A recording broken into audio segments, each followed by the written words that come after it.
Welcome to P Passionate W World R Radio N Network LLC, a multimedia company. Ann Arbor, Michigan, Boston, Massachusetts, Liverpool, England, Melrose, Florida, Los Angeles, California, Fullerton, California, Washington, D.C., Chicago, Illinois are one of the many broadcast homes of PWRN, a multimedia company. The world in your hands. And now, without further ado, let me present to you one of our many hosts and their programs.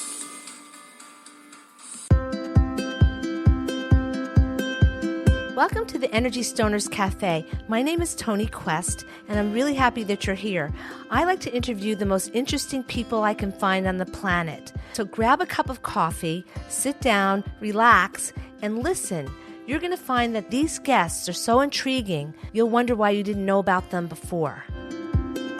Hello, everybody.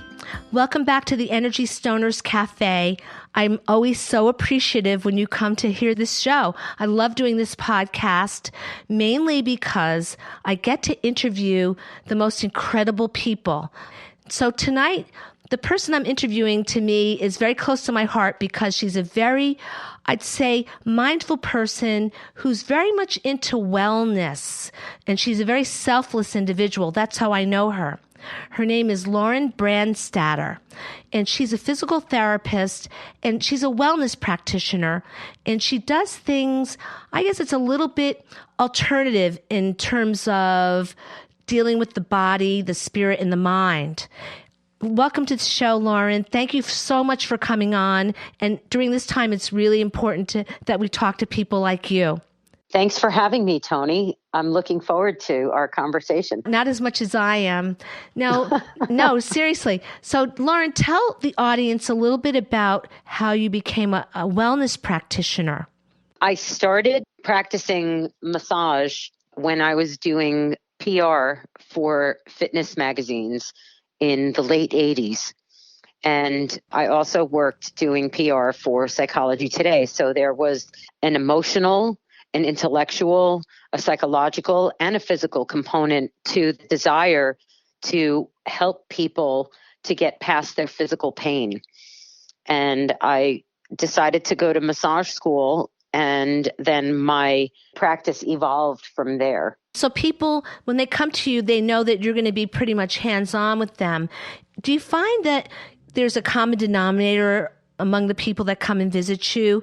Aside from physical pain, is there something that you can say that's really noteworthy about the kind of energy that they walk into your practice with?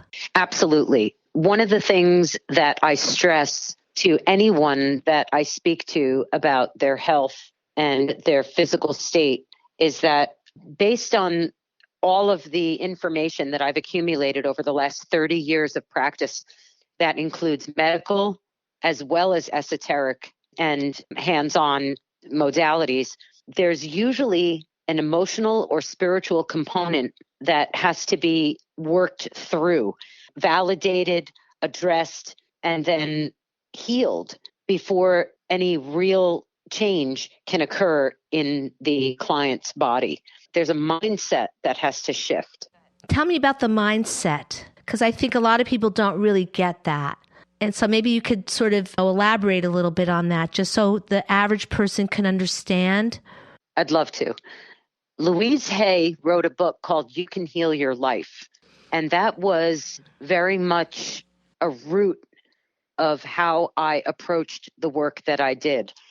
People will have a physical condition and they'll look for somebody outside themselves to fix it for them. And one of the things that I learned very early on is that you cannot put your healing in someone else's hands. Your body is capable of healing if you give it the right set of tools.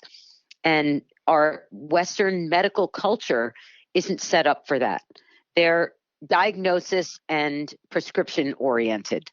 And when we go to a doctor thinking that we're going to get relief, majority of the time, people are only getting their symptoms suppressed in one way or another. They're either taking something to suppress the symptoms, or they're being told they need surgery to address the symptoms, instead of them reinforcing that the human body is an incredible machine that is capable of profound healing if you give it the right tools. And one of the most important tools is that people have to learn how to talk to themselves. Their internal dialogue has to change for their physical body to change. I find that really interesting, and I can say that I really believe that to be true, and I know firsthand that that's true. Do you ever work with children? Because I can remember being a child and having a pain and just wishing it away, never come back. Do you work with children? Do they do a better job at this than we do as adults because we're so conditioned to mainstream medicine? I would say maybe half the time children are not conditioned by their environment, and they're still open to everything. They're not afraid to make the appropriate changes to affect the change that they need to make in their bodies. So what kind of pain do people walk in with? Because I've often heard that usually a physical pain is associated with something that may not necessarily be physical, and it will just manifest as physical pain. Trauma has a huge part in how our bodies are as adults. We tend to suppress, even if you can reimagine the situation that created the trauma, our bodies hold that trauma. And if we're not taught how to release that, to let it go so that it doesn't make us sick, then we can have more profound healing in whatever modality we choose to help us. Children are really capable of making great strides in their healing. And a lot of times a child has a particular condition, they're kind of at the mercy of their parents or guardians or doctors in what their protocol will be.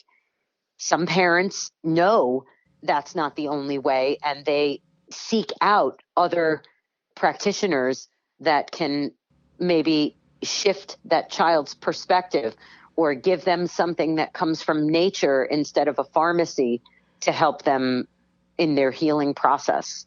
Well, speaking of nature, there's sort of an elephant in the room. I don't usually date these interviews. They tend to be somewhat timeless, but I'll share with the audience that we're doing this interview on April 23rd, 2020, and we're in the midst of a global pandemic. Now, my understanding is that people like you are affected in two ways.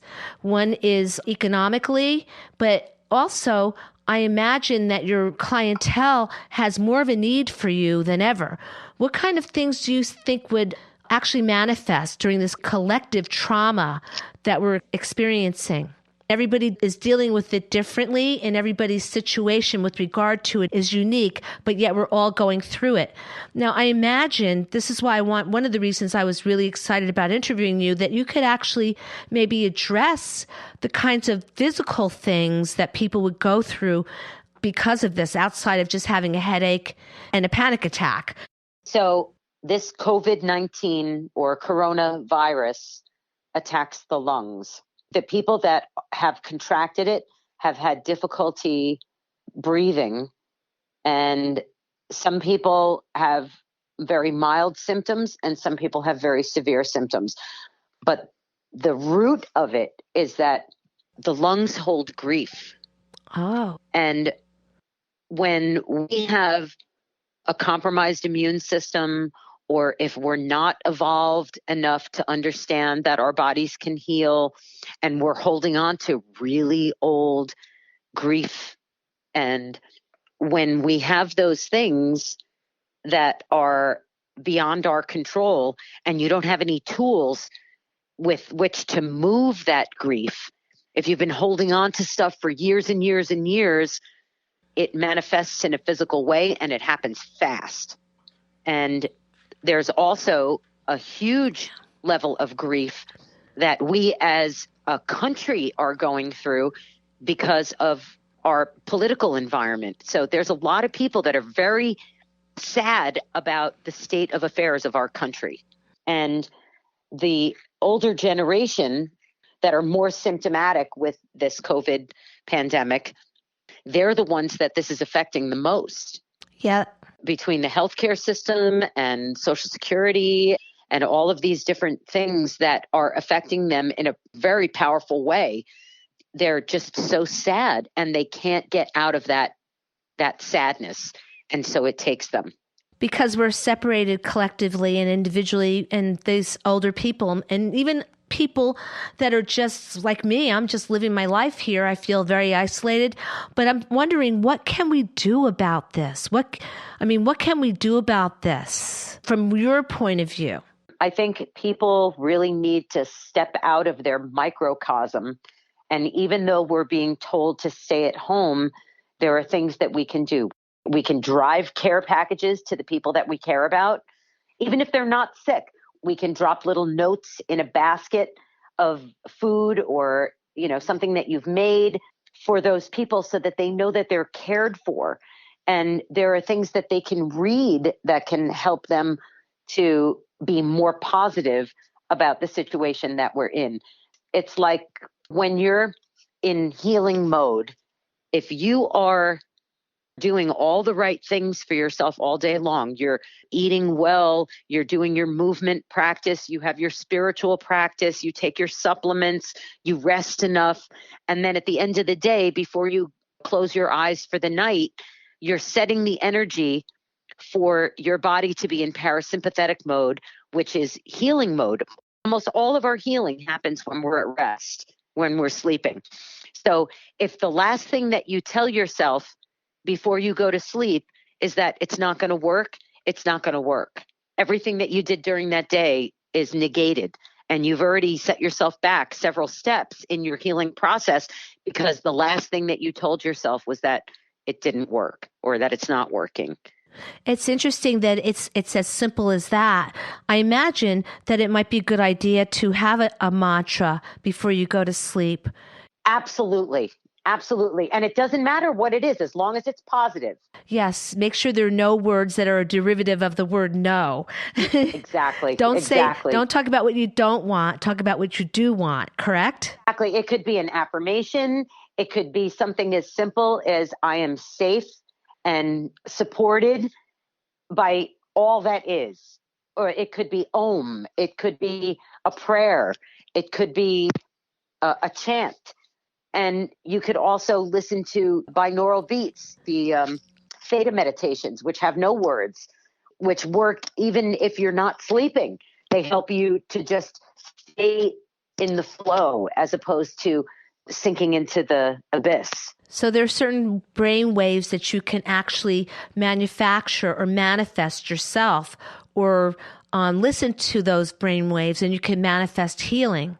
Yes. Those YouTube videos that they have, there are a lot of those.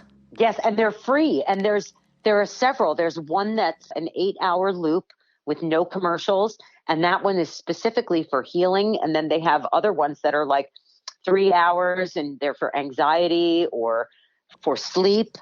All kinds. What would you advise? Because I know that many people through this, especially in the beginning of this crisis, I don't really know what every single person is going through individually, but I know that panic attacks in the beginning were not unusual. You go to sleep and you watch the news instead of watching something funny on TV. I try to watch something funny, but occasionally I get sucked in. What I find is that I go to sleep, and then at 2 or 3 in the morning, I wake up and I'm having a panic attack. Sweating, hyperventilating. Careful. Whatever you're exposing yourself to, you need to make those changes. For example, I like to set the tone of my day by doing my meditation and by doing a little bit of yoga. And, it's not like an hour or an hour and a half. It's just a few minutes, like 10, 12 minutes. And when I do that, and then after I do that little bit of movement practice and the meditation, I'll put on something with no commercials, music with no commercials. So, like a member-driven radio station. And there are several here in the New York area. And I find that if I am exposed to the news first thing in the morning, it wrecks the groove for my entire day. Yes, it does. And I can't get out of it because I am not a fearful person. I am not afraid of anything. I'm not squeamish. I'm not afraid to, get in knee deep in a situation with any of my clients. And there is so much fear being pushed at us all day long. And so you have to be careful how much time you're spending in front of the TV watching these things. And that will alleviate some of the anxiety. Yes, if you watch TV, you're going to get a little bit of a negative information flow right into your brain. Speaking of your clientele, one of the things that people have anxiety over is because of how this virus is affecting their business. And when you can't even see a clientele, if you're a retailer, even a minor retailer, you can't even have anybody walk into your place. My business has definitely been affected. I do not have the same level of income. I have scaled back. I mean, I spend a fortune on food, so that hasn't really changed. I buy fresh, organic, wild-caught fish. I don't skimp on food because you are what you eat. And I am 12 years cancer-free, and I don't want to be sick again. So I am very careful about what I eat. But the thing about the energy of what you're doing during a day will definitely affect the long-term happiness that you have, I guess, in an average day. Do you find that people in certain occupations have a more difficult time than people in other occupations? Yeah, I think if I worked for a corporation, I would feel more comfortable about collecting unemployment or taking a small business loan. Like, I don't have any employees. It's just me. Mm-hmm. And so I don't want to take money from the government.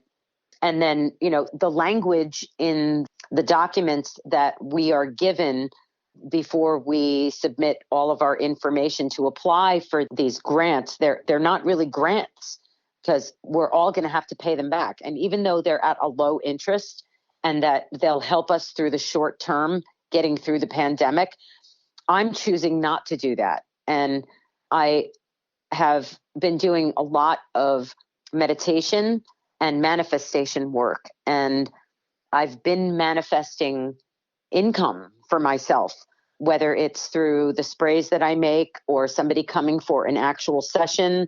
I'm okay right now. And I don't want to succumb to the fear because then that will shift what comes to me. Tell us about your manifestation sprays.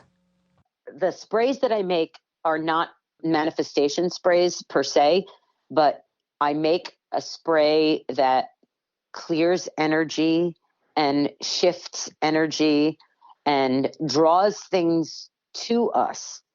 One of the ingredients in my Magic Mana spray is cedar. Cedar has been used for millennia to honor the ancestors and draw blessings and clear negative energy.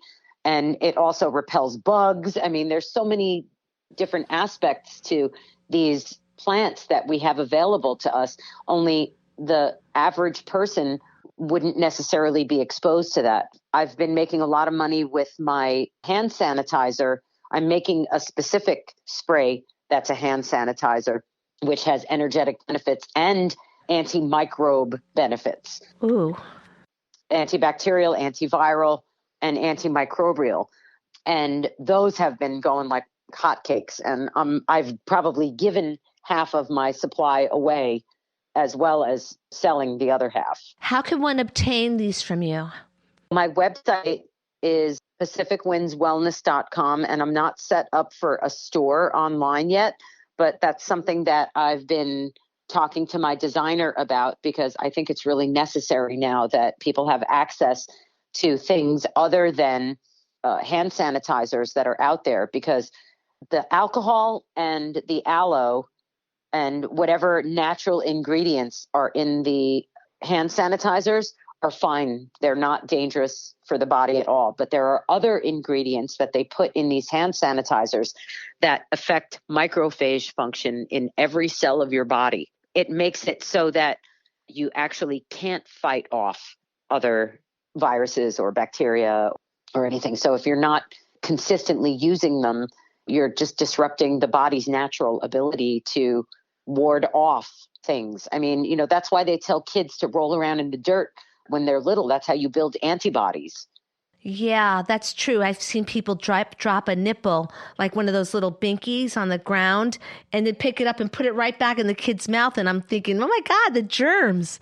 Yeah, no, it's very important for kids to be exposed to in whatever environment they're in. That's how they stay healthy throughout their life. They're little newbies. They don't have any antibodies in them except for the parents. Mm-hmm. Who knows what else is in the dirt that they will need that maybe we don't even have. The first kid is always getting everything boiled. And then by the second, third, fourth kid, you're doing a spit shine. Okay. I think that's true because I can remember growing up being taught like, don't put that, it's on the ground, germs. I'm from that generation. Yeah. I think that's like the Dr. Spock generation with a reverse psychology and sterilization of everything. I think that this is really important information for people to know about. And during this pandemic, though, what kind of ritual do you actually adhere to just for yourself that maybe you could share with most of the audience? Because most of us don't know what the heck to do about all of this. You mean, how am I keeping myself healthy? How are you keeping yourself healthy and sane? The first thing on the list, which I said before, is what you're eating is very, very important. If you're home eating snacks and cakes and sugary sweets, you're not going to be okay. No cake? As delicious as it is, it's not our friend. Sugar creates inflammation in the body. And if you have any ache or pain, the sugar will exacerbate that pain, as well as feeding any yeast that you have in your body, which prevents nutrient absorption, as well as the elimination of microbes. Like, how they were saying on the news that you should drink a sip of water every 20 minutes in case you get any of the virus in your mouth, that you can just swallow it down and the stomach acid will kill it. But if you're eating sugar, the pH of your body has changed, and your stomach acid won't necessarily kill whatever goes into your mouth. So it's very important to stay away from sugar. And then the last thing that I want to say is immerse yourself in nature. Be outside as much as you can. It's very important to ground yourself in nature, to remagnetize yourself. Yes, that I can definitely attest to because I know, but everybody loves sugar. Why is it, Lauren, that we crave the things we don't need? Why is it that we're craving the sugar, even though we know intellectually that this is bad, but our body and our mind is saying, give me a piece of chocolate mousse cake? You have to look at it like it's a drug. If somebody smokes cigarettes or marijuana or drinks or whatever, any of those things, when you do it, you have a tendency to want more. And with sugar, the more you eat, the more you crave. It's crazy. I don't understand it, but I've heard it before, and I can say that I know that it's true. It really is. Yeah, it really is. It's like one bite, just one bag of M&Ms will do it. And the dietary guidelines that had been set for how we should be eating were done in like the 50s. And when they created low-fat things, they replaced the fat with sugar. The closer to the earth you can eat, the better your health will be. If you can make 80% of your diet vegetables, you'll be even healthier. I'm not saying that you shouldn't eat animal products. I'm not a vegan. I'm an omnivore, but I eat very little red meat. And the red meat that I do eat is organic grass-fed meat. I'm eating happy meat. Right, exactly. You don't want to eat another animal's pain, someone said to me once. Exactly. It's funny that you're talking about these things, and I think that most people, I believe, know this, but I still don't understand why we run to it. I was talking to somebody today about those little packages of Tate's chocolate cookies, chocolate chip cookies. Yes, because they're delicious. And they're all natural. And they're all sugar and fat and white flour, and they just taste so good. And I'm wondering if anybody ever is satisfied by that. Does it satisfy anyone? Momentarily, sure. It all tastes good going down. My birthday was Monday, and I made a coconut cake. I was definitely noticing changes in my body the next morning. Often, and you'll correct me if I'm wrong because I'm not you, I don't really know, but I noticed that certain things will cause gastrointestinal distress immediately. Yes. That's sort of like a signal that this is not good for you. Sometimes it happens even faster than the GI issues. My daughter's immune system is compromised, and when she eats sugar, even if it's natural sugar, she'll get a sore throat. So it inflames her throat going down. It's inflaming those tissues, you're saying. It's your lymphatic system, because what the sugar does is it increases inflammation, and her central nervous system is already compromised and inflamed, which compromises all the other systems in her body. And when she eats sugar, the result happens much faster. I had cake Monday, and Tuesday morning, I had a bit of a sore throat. Ugh.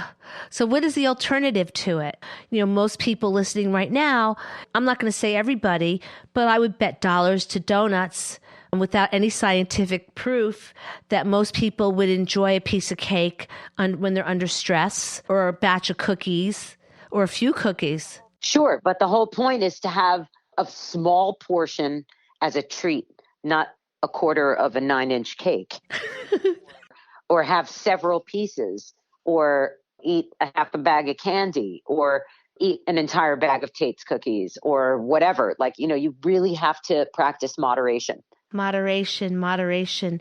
I don't know if there's any moderations with chocolate chip cookies with most people. Why is it that some people can eat just one and the rest of us can't? Part of that is self-control too. I mean, do you really need to eat the whole bag? If you're eating a healthy meal, chances are, or, you know, eating healthy meals all day long, and you're drinking enough water and your pH is good, you won't crave the sugar. And then when you have it, you won't be excessive with it, because you'll feel the effects of it right away. I'm hanging my head in shame right now. You know, and there are other things that you can do for a snack that are very satisfying. You can have an apple, which is sweet and crunchy, and you can put all kinds of things on it. I made these tarts with phyllo dough.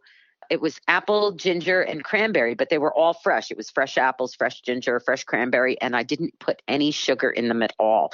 And the apples were really sweet, and the sharpness of the ginger and the tartness of the cranberry, like all those flavors just worked together. I was very excessive, and I was so excited that I didn't put any sugar in them. I think I probably ate 10. That's good. But no sore throat, no side effects from eating something that was very natural. There was nothing added to it. Do you think a lot of this, though, has to do with the fact that you can't even get a hug from anybody, let alone a handshake? Many of us are single. I mean, really single. Now, yeah. I mean, I think if you're an artist or something, or you really do enjoy reading, and maybe you enjoy turning on the TV and watching a movie, and you can sit there that long. But then there are the people that might be a little more antsy and haven't had any physical contact at this point since March 21st. You know what I mean? Right. So then they have to get out of their head and go outside. Okay. And take a walk? Yeah, take a walk, get some fresh air, get some sunshine. Vitamin D is very important for your immune systems. Getting outside is one thing that I would suggest right off the top. The social isolation is really hard on people that live alone. I think they say that single people are having an easier time with it than people that aren't used to being alone. But it doesn't mean that it's necessarily easy, because let's say if you're an artist, it stands to reason you're going to work alone because you're doing it alone. It's not like someone's doing it for you. You're creating your product alone. And then you go out and take a walk, and it does make a difference. Do you think people should put themselves on a schedule with this stuff? Do you think that would be the best way to handle it? Yeah, especially if they're prone to anxiety, because anxiety is living too far in the future. Mm-hmm. You're thinking about things that haven't happened yet, and it creates this feeling in your body that is very uncomfortable. And so when you can practice literally staying in the moment and riding those moments like the surf king or queen, that you're just out there riding the wave of life, and you can flow from one thing into the next instead of having it be some terribly upsetting situation. So it has a lot to do with the lack of control. Can't control the future. So it just makes it even more. So I hear what you're saying, and I think you've given some excellent advice. Because Thank you. You're very welcome. And I thank you for coming on and sharing it, because I know we could talk about this. I believe that a lot of people are experiencing this in many ways. And it's interesting that it's a collective experience. Absolutely. But everybody's experience is so individual. I guess you probably know that there are some people that are actually at home with their families and spending more time with their families than they're used to. Because at least if you went to work every day, you're out of the house for 8 hours, and then you come back and you're back in the house for maybe 12 hours, and 8 of those extra hours are you're asleep. You've heard some stories about people being locked in their homes alone with the person that they don't get along with. I hear that divorce filings are on the upsurge. I don't like that. I would think that maybe marriage licenses would be on the upsurge, because if you do care about someone, and because of the virus and the social distancing, the governor of New York kind of alluded to the fact that there's no excuse. You can have your wedding on Zoom if you want. I'm not suggesting anything like that, but it's such a complex situation. It's so complex. And I think it's more for most of us, for our heads. Again, you don't want to think in the future. So you're really suggesting more to have a more Zen-like mindset. Yeah. And when you have things that bring you joy, how you interact or speak with others will shift. So if you're living in an environment where everything that somebody is doing is upsetting you, is it them or is it you? Because we can't change other people. We can only change ourselves, right? Yes. So if somebody is not being mindful, then instead of having tempers flare, have a dialogue about it. Breathe before you interact. I just heard a terrible story today about a guy who didn't want to live. His wife was driving him crazy, and he killed her and then killed himself. Ugh. That's obviously an extreme situation, but if people aren't learning how to communicate now, then they're never going to learn, because this is like a perfect scenario for that, to work on your communication skills. And if somebody feels like they shouldn't be in something anymore, okay, well then ride it out and then make the changes that you have to make. But, you can't expect the change to come from outside yourself, is really what I'm saying. Exactly. And you've given some really good advice. I want you to come back on the show, and so we can readdress or maybe further address some of these things, because it's so important. It's always been important, but I think now more than ever it is. And before we close, I'm just going to say the part that I picked up from you in this interview, the random act of kindness. Do something for someone else. Exactly. I can attest to it. And if anybody wants to challenge me, bring it on. But I can attest to this. Do something nice for someone else, even if it's something little. I left a little gift for my neighbor who lives above me in where I live in the Peaksville Arts community. And, we're being very mindful about keeping our environment coming in here very, very safe for ourselves, and also making it safe for anybody that comes in here. We can't be looking at each other or close to each other. I like to leave something for him every now and then. I know that it helped him. And then he sent me a funny text about the real crisis is the fact that he ran out of ice cream, And Dr. Fauci has not addressed this in his news conferences. But I think that the random acts of kindness go a long, long way. And Lauren, you're so kind to come on the show. Oh, thanks for having me. I loved it. It was really good. Even though you're going through your changes with your practice and your business, you're very generous to offer some of your sage advice and your expertise to the audience. And we'll have you back again, because I know that they will love you. Can you give us your contact information? PacificWindsWellness.com. Paul Walter contact @gmail.com. So thank you. I love you, Lauren. I love you too, Toni. You're my sister from another mister. Absolutely. And we'll hug again soon. We will. We will. This too shall pass, I'll say in closing to the audience. This too shall pass. We'll get through this together, and we'll get through this on our own. And it's a good chance, it's a good time, and a good opportunity to get to know yourself. Absolutely. And thank you again for coming to the show, Lauren. And thank you, I'm going to say to the audience, for tuning in to the Energy Stoners Cafe. It's always a good experience when I can bring somebody really important and somebody really helpful to the show. So I'll see you next time, everybody. Goodbye. Thank you for listening to the Energy Stoners Cafe. Thank you for listening to Passionate World Radio Network, a multimedia company. You can listen to this program all over again at PassionateWorldRadioNetwork.com, Facebook.com/PWRN, Twitter.com/PWRN, GooglePlus.com/PWRN. Distinguish yourself from the ordinary. And remember, please keep listening.